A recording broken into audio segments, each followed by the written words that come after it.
the city of San Francisco recently started making some decisions regarding their reparations move, their Right move for now, several reparations, San right? Francisco supervisors have expressed their commitment to reparations for the Black community. The African American Reparations Advisory Board presented a draft report today with more than 100 recommendations. There's a potential one-time lump sum payment of $5 million to those who qualify. There could also be policy changes to address the wealth gap, infant mortality rates, and mass incarceration. Right. And they said that in a stunning turn of events, the San Francisco chapter of the NAACP has come out in opposition to a reparations proposal for cash payments to the city's black residents in an effort to atone for lingering damages from slavery. A city-appointed committee proposed $5 million payouts to black adults who are descendants of enslaved people with a guaranteed annual income of at least $97,000 for 250 years. The committee also proposed the elimination of personal debt and homes in San Francisco with a price tag of just $1 a family.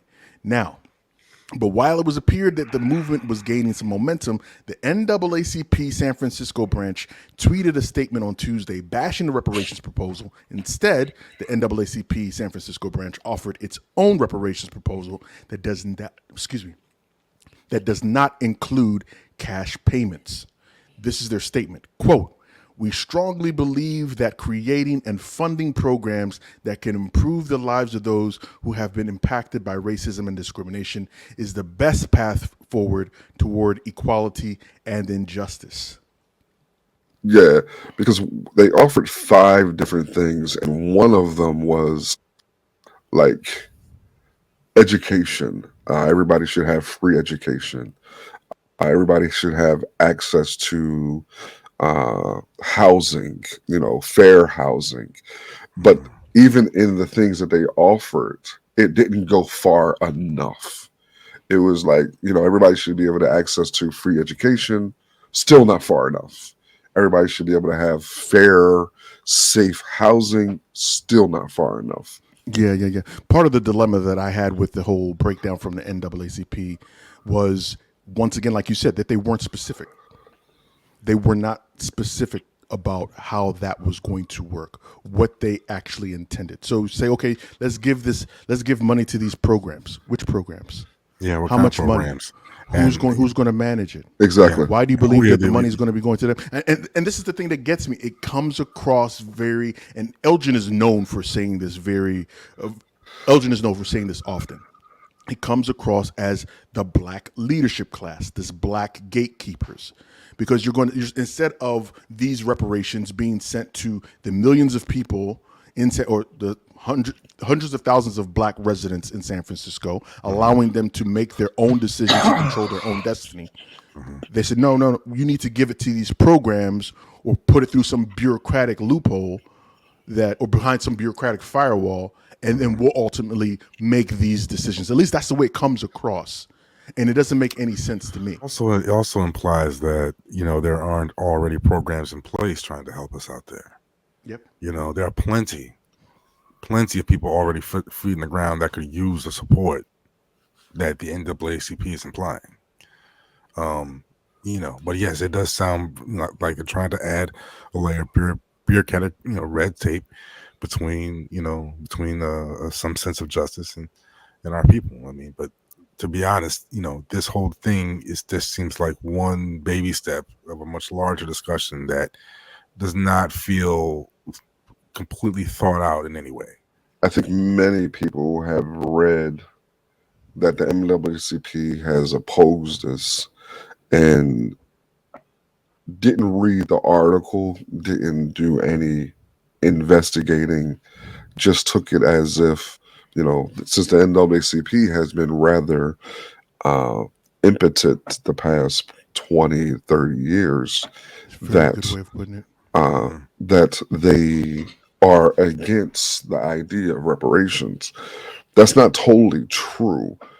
They're not against reparations. They are against this form and type of reparations that the city of San Francisco is looking to put out. Now, the fascinating component about this is one of the leaders of the San Francisco NAACP chapter participated in the early stages of putting Together, this yeah. proposal together. And then afterwards, he kind of backed out and said no and went in a different direction, right? So, first off, I don't like the $5 million payout. I think it's a lowball number. I think it's not sufficient enough. Why do I think it's not sufficient enough? Because for all the studies that Black folks have done in regards to reparations, like there are people who have spent their total lives working Their academic towards careers looking the, towards it. towards you know their in their lives finding out and trying to gauge how reparations would work. $5 million is literally a drop in a bucket. Also, that $5 million is a one-time payment. The problem with accepting that one-time $5 million payment is that ultimately you set a precedence for the rest of the country to adhere to. So Yep. now if you're somewhere like Boston or Philadelphia and you want $50 million, they're gonna be like, nah, we San Francisco folks just In got fact, $5 million. in fact, they'll probably adjust for inflation in each state. Yeah, So you so I might think get that's so the problem probably end up part. with maybe 100K. Sure, sure. And I think that's where it gets really, really tricky. I just don't like it. I don't like the responses that we've had to it. I think we've going on some. I think the NAACP as a whole deserves criticism. I think that criticism should be formed in balanced analysis, not based off of uh, memes and other form of vitriol that we're handing out on social media. Folks saw NAACP opposing this and just have gone nuts. And again, I'm not aligning myself with NAACP. I don't like what they proposed either. I think what they proposed was worse than what the San Francisco folks proposed, right? But I don't Okay. think that what the people in San Francisco proposed either was fair and appropriate. Reparations I are mean, due, but I it mean, has to be done differently. what's clear about this discussion is that reparations in this country for our people can never, ever be contained within cash payments. That is by far the most short-sighted stopgap I've ever heard. The most short-sighted pacifier I've ever heard. To sum up the centuries of a painful existence into a $5 million check as an insult. Well, like I said, we've had this conversation a multitude of times, and once again, like Crush said, reparations, the approach to reparations, at least that I adhere to, is that it has to be multi-pronged. It just can't be. It can't just solely be one-time lump sum cash payouts. Now, we've got some folks in our social media that we posed this question to earlier. Jenny says perhaps the NAACP's objection is that the taxes on $5 million wouldn't leave much money. I think the taxes would be about 60%. I ain't got a clue. They should elaborate though, which is one of the comments. I got another guy, Dr. K, says, I think they take the position that cash is a Band-Aid solution that won't fix the underlying issues. What good is money for school when the school discriminates? What good is money for a house when housing discrimination is still rampant? I think that's where they're going with this.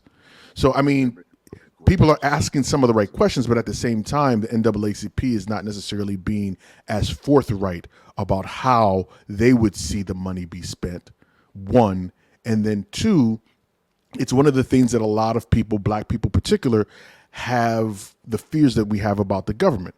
It's like you don't want to go through all the bureaucracy or the bureaucracy and the firewalls, because then somebody else controls your destiny. You may not ever get that money. You may not ever get the help that you're looking for. Yeah. So I think that's the problem with this on both sides. Is one side, the people who believe that the $5 million is sufficient, you're also trusting in the government. You're believing that the government is going to be able to be trusted to give the $5 million. Then I think also what the NAACP does is even more flagrant, right? Because the things that they're calling for, invest in education, economic empowerment. And then they make statements like, with President Biden's infrastructure bill, we want to see more Black people get the opportunity. Like, you're trusting the, not only are you trusting the government, Unfulfilled but you're already. trusting specific areas and avenues, housing, healthcare, and then the Fillmore Heritage Center. Like, that's where I had a bigger issue at. I think both of these parties, both of these sides are, in my opinion, when it comes to reparations, misguided and headed in the wrong direction. Man, I mean, I think one of the things that makes people, and this is just me speaking, Right. makes one of the folks so upset is that, like El said, the NAACP has been borderline impotent for like the past 20 to 30 years. 40. And then you hear folks that need money hearing that they could possibly get, whether it's rightly or wrongly, possibly get $5 million. And you come out and you're like, well, nah, I don't think, I think we should pump the brakes on the $5 million. Like, hold up. What's going on? What you mean that we need to pump the brakes on the $5 million? I thought you guys were here to help us out.